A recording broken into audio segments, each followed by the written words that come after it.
মৃত্যুর মতো এত স্নিগ্ধ, এত গভীর, সুন্দর আর কিছু নেই। কারণ মৃত্যু অনিবার্য। তুমি যখন জন্মেছো তখন তোমাকে মরতেই হবে। এইটা যদি তোমার মাথায় থাকে, তুমি পাপ করতে পারবে না, 1 নম্বর। 2 নম্বর হচ্ছে যে যেটা যেটা অনিবার্য তাকে ভালোবাসাটাই শ্রেয়। তাকে যদি ভয় পাও, সেটা এক ধরনের কি বলবো, এক ধরনের মূর্খতা। কারণ তুমি জ্ঞানী, তুমি শিক্ষিত, তুমি মৃত্যুকে কেন ভয় পাবে?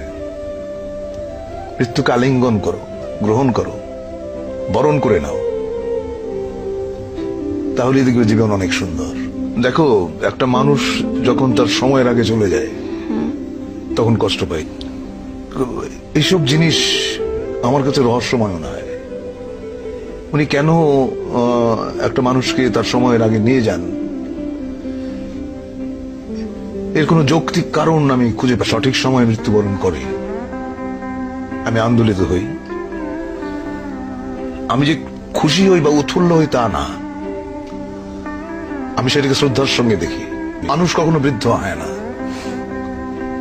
মানুষ তার মনে মনে সারা জীবনে 28 বছরে থাকে। দেখো, এই পরিবর্তনগুলো যেভাবে হয় সেটা হচ্ছে যে কিছু কিছু পরিবর্তন মানুষ নিজেই করে, আর কিছু কিছু পরিবর্তন মানুষের জীবনে আসে যেটা সে কখনোই চায় না, কখনোই আশা করে নাই। এরকম অনেক জিনিস ঘটে, সেটা আমার জীবনে বহুবার ঘটেছে। আমি যেটা করতে চেয়েছি সেটা করতে পারিনি। আমি যাকে আঁকড়ে ধরতে চেয়েছি সে আমাকে ফেলে চলে গেছে, বা যাকে আমি স্নেহ দিতে গেছি সে আমাকে ঘৃণা করেছে। এইটা তুমি আমার মেয়ের বয়সী, বুঝবে আমি এখন তোমাকে কি কথা বললাম। দুরাশা কিন্তু ভালো জিনিস না। দুরাশা বলতে আমি বলছি এইটা যে তুমি এমন কিছু আশা করবে না যেটা তোমার নাগালের বাইরে। দুরাশাটা করতে নেই।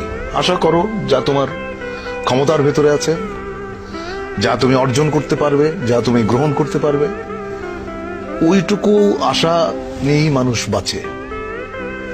অনেক সময় অনেক আশাই পূর্ণ হয় না। অনেক সময় তুমি আশা করো নাই এমন জিনিস ঘটে যায়।